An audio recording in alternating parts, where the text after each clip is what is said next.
Good afternoon বন্ধুরা, এই দেখুন বৌদি আপনাদেরকে লেবু গাছ দেখাচ্ছে। এই যে কত বড় বড় লেবু হয়েছে। এই যে সেই লেবুগুলো সব তুলে খাওয়া হয়ে গেছে, তারপরে আবার হয়েছে এই যে লেবু। একটা গাছেতেই কত লেবু দেখুন বন্ধুরা। এই লেবু গাছটা আমার বর রক্তদান পেয়েছিল, রক্তদান করে নিয়ে এসছে। এই এত লেবু।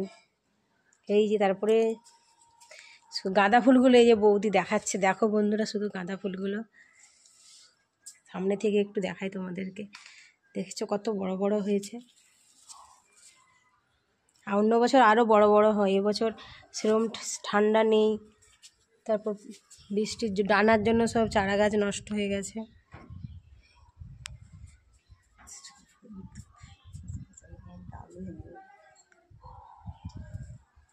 আরও তোমাদেরকে দেখাবো, এই দেখো কালারগুলো খুব সুন্দর।